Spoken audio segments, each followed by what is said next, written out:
ব্যবসা related video দিতে গিয়ে অনেকে আমাকে প্রশ্ন করেছেন, ভাই আসলে কোন ব্যবসাগুলো আসলে টাকার খনি, কোন ব্যবসা করলে আমি আসলে খুব দ্রুত টাকা ইনকাম করতে পারবো। আসলে এই যে তিনটা ব্যবসা, আমি জাস্ট তিনটা ব্যবসা আইডিয়ার কথা বলবো। আপনারা এই তিনটা ব্যবসায় হচ্ছে টাকার খনি। আগামী মানে কোনো দিনও এই ব্যবসাগুলো আসলে ডাউন হবে না। আমরা human being, as a human being হিসাবে আমাদের যে বিষয়গুলো দরকার, এইটা হচ্ছে, এই তিনটা বিষয় হচ্ছে অপরিহার্য। ফার্স্ট অফ অল আমি যেটা বলতে চাই সেটা হচ্ছে ফুড বিজনেস। আপনি যদি খাদ্যর ব্যবসা করেন, খাদ্যের মধ্যে কিন্তু অনেক কিছু আছে যেগুলো আমাদের অপরিহার্য, আমাদেরকে খেতেই হবে। করোনা হোক, বন্যা হোক, যে কোনো ধরনের প্রাকৃতিক দুর্যোগ হোক, খাবার কি কখনো বন্ধ করা যাবে? কখনোই করা যাবে না। কাছে খাবার আমাদের কিনে খেতেই হবে। এখন আপনি ইউনিক এবং ভেরি হেলদি এবং অর্গানিক ফুড রিলেটেড যদি কোনো বিজনেস করতে পারেন, আপনি খাবার দিচ্ছেন, কিন্তু কি দিচ্ছেন?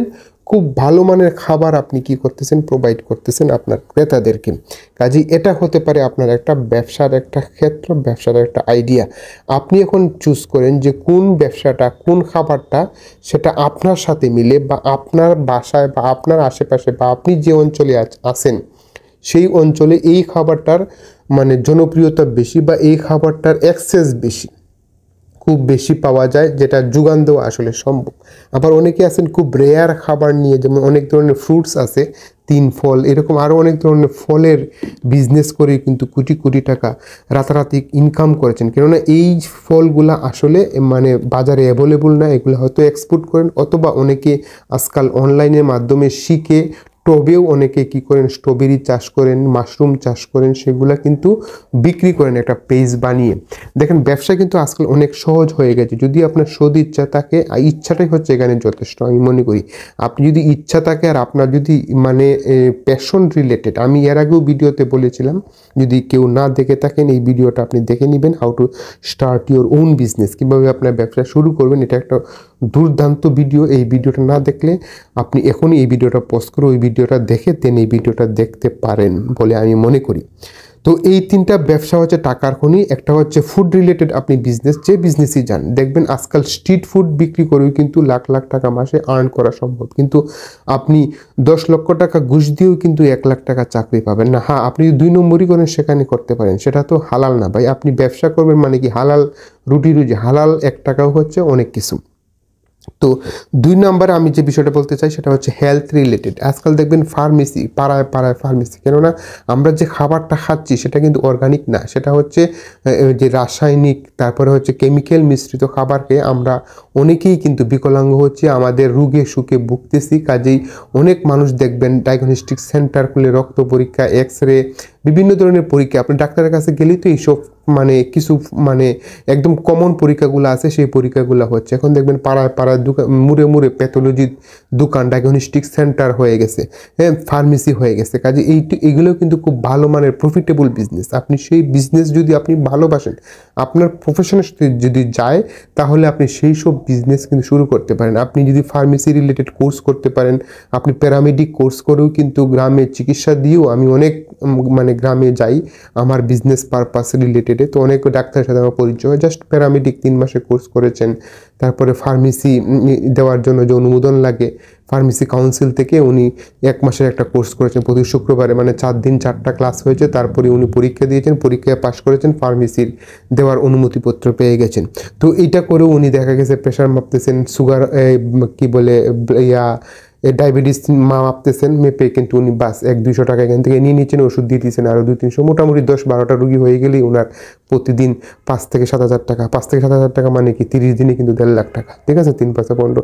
তো এইভাবে বুঝতেই পারতেছেন যে এইগুলা কিন্তু খুব মানে অ্যাট্রাকটিভ বিজনেস। তো এই বিজনেসগুলা মানে কখনোই কমবার নয়, এগুলো বরং ডে বাই ডে বাড়তেছে। আমরা রোগাক্রান্ত হচ্ছি, কারণ আগে দেখেন আপনি আমরা যখন ছোটো ছিলাম, এসএসসিতে যখন পড়ি, তখন আপনার মোড়ে কয়টা দোকান ছিল, ওষুধের দোকান। এখন বর্তমানে সেখানে কয়টা ওষুধের দোকান? আপনি বড় বড় হাসপাতালগুলোতে দিকে চেয়ে দেখেন, আগে ঢাকা শহরে কয়টা হাসপাতাল ছিল? হাতে গোনা কয়েকটা হাসপাতাল ছিল। আজকে সেখানে প্রাইভেট হসপিটাল মুড়ে মুড়ে সরি গলিতে গলিতে এখন সেই সব হাসপাতাল। আর 3 নম্বর যেটা আমি যেটা বলতে চাই সেটা হচ্ছে প্রপার্টি রিলেটেড বিজনেস। কেননা আমি চাকরি করি, ব্যবসা করি, যাই করি, আমাকে এক জায়গায় থাকতে হবে, একটা শেল্টার আমার প্রয়োজন। কাজেই এই প্রপার্টি রিলেটেড আপনি বিজনেস করতে, প্রপার্টি মানে কি আপনি যে জমি কিনতে হবে তা না, আপনি দোকানও কিনতে পারেন, আপনি ফ্ল্যাট কিনতে পারেন, আপনি শহরতলি আশেপাশে জায়গা কিনে সেখানে কি করতে পারেন, ঘর করে। যারা মানে নিম্ন আয়ের মানুষ তারা কিন্তু শহরে অনেক বড় ফ্ল্যাটে থাকার বা ফ্ল্যাট ভাড়া নেওয়ার কিন্তু সাধ্য থাকে না। আপনি কি করতে পারেন, সেখানে ছোটো ছোটো কোটা করে সেখানে ভাড়া দিয়ে আপনি কি করতে পারেন, সেখান থেকে কিন্তু মানি মেক করতে পারেন। এটাও একটা দুর্দান্ত অপরচুনিটি। কাজে আজকে এই ভিডিওটার মধ্যে আপনার 3টা সেক্টরের কথা আমি উল্লেখ করেছি। একটা হচ্ছে নাম্বার 1 ফুড, নাম্বার 2 হচ্ছে হেলথ, অ্যান্ড নাম্বার 3 হচ্ছে প্রপার্টি। এই 3টার মধ্যে যেটাই আপনার প্রফেশনের সাথে যায়, এই 3টার মধ্যে কিন্তু আরও বহু সেক্টর আছে, সাব সেক্টরগুলো বিদ্যমান। ঠিক আছে, এই সাব সেক্টরগুলোতে আপনি কি করতে পারেন, ট্রাই করতে পারেন। আমি রিসেন্টলি আমি দেখেছি আমার এক ফ্রেন্ড, উনি ঢাকা শহরে একটা কী করেছেন, যে কমিউনিটি সেন্টারের মতো না করে উনি এটাকে মিটিং হল রুম হিসাবে ভাড়া দিচ্ছেন। শুধুমাত্র হল রুম, বিভিন্ন কর্পোরেট ট্রেনিং হবে এখানে, বিভিন্ন ধরনের প্রোগ্রাম হবে, স্কুলের প্রোগ্রাম হবে, বেশ বড় অডিটোরিয়াম যেখানে 2 থেকে 300 মানুষ গ্যাদারিং হয়, এবং সেখানে উনি ক্যাটারিংয়ের সার্ভিসও রেখেছেন। দেখেন কত ইউনিক আইডিয়া, কত দুর্দান্ত সব আইডিয়া মানুষ নিয়ে কিন্তু কাজ করতেছেন। এবং উনি প্রতি শুক্র শনিবার, মানে আগামী নেক্সট 6 মান্থ উনি বলছেন প্রতি শুক্র শনিবার এঙ্গেজ। তো চিন্তাই করতে পারতেছেন যে আপনি যদি এরকম শুরু করতে পারেন, আপনার জন্য কিন্তু ওয়াইজ, এটাও কিন্তু প্রপার্টির মধ্যে পড়ে। আবার একজনকে দেখলাম, উনি সিলেট শহরে একটা হাউজিং স্ট্রিটে পুরো বাসাটা ভাড়া নিয়েছেন, ভাড়া নিয়ে এটাকে ফুল ফার্নিশ করেছেন, এবং উনি এখন ফার্নিচার সহ ভাড়া দেন। এবং ডে টু ডে বেসিস, অনেক সময় সিলেট টুরিস্ট এরিয়া আপনারা জানেন, সেখানে অসংখ্য মানুষ আসেন প্রতিদিন, হোটেলে জায়গা পান না, শুক্র শনিবার ফুল বুক থাকে সিলেটে সারা হোটেল। তো ওনারা কিন্তু এরকম হোমস্টে খুঁজেন। হোমস্টে মানে ওই যে বাড়িতে থাকবেন, একদিনের জন্য থাকবেন, 2টা রুম নেবেন, 2টা রুমের ভাড়া পে করবেন। কত অসাধারণ ইউনিক আইডিয়া। ঠিক আছে, উনি বাসার মধ্যে উনি নিজে থাকতেছেন, ওনার পরিবার থাকতেছেন, পাশাপাশি উনি 2টা বা 3টা রুম বা উপরের তালাগুলা উনি কী করে ফুল ফার্নিশ করেছেন। অনেক বড় যারা লন্ডন থেকে আসেন, প্রবাসীরা আসেন থাকেন, তারা থাকতেছেন মাসকে মাস। আর যারা মনে করেন ট্যুরিস্ট আসতেছেন, তাদের 1টা বা 2টা রুম ওনারা হোটেলে পান না, ওনারাও কিন্তু সেখানে অ্যাক্সেস পাচ্ছেন। তাহলে ইউনিক আইডিয়া না? হোটেলের মতনই ব্যবসা করতেছেন, একদম ঘরে বসে ফুল ফার্নিশ, তার জন্য কোনো ধরনের কোনো ডকুমেন্টেশনের প্রয়োজন নাই। কি অসাধারণ সব আইডিয়া! এই সব আইডিয়া দিয়েই কিন্তু আপনি আপনার বিজনেসটাকে শুরু করতে পারেন। শুধু টাকা আর টাকা, আপনাকে কিন্তু ধৈর্য ধরে শুরু করতে হবে এবং ধৈর্য ধরে লেগে থাকতে হবে। আপনি যদি মনে করেন যে আজকে এই ব্যবসা করলাম, এটা আসলে আমার জন্য স্যুট করে না, আমি অন্য একটা করি, তাহলে হবে না। এই জন্যই বলছি প্রথম ভিডিওটা দেখেন, আগে আপনার নিশটাকে খুঁজে বের করেন, আগে আপনার প্যাশনটাকে খুঁজে বের করেন, আসলে which you love, which you like. ঠিক আছে, এটাকে যদি কখন আপনি পেয়ে যাবেন, তখন ওইটার মধ্যে আপনি আরও ইনফরমেশন, আরও অনেক কিছু ঢেলে দেন, দেখবেন এটা অন্য একটা রূপে, ইউনিক একটা রূপ দান করেছেন। তখনই দেখবেন আপনার টাকা আসতে আর সময় লাগবে না। ধন্যবাদ সবাইকে।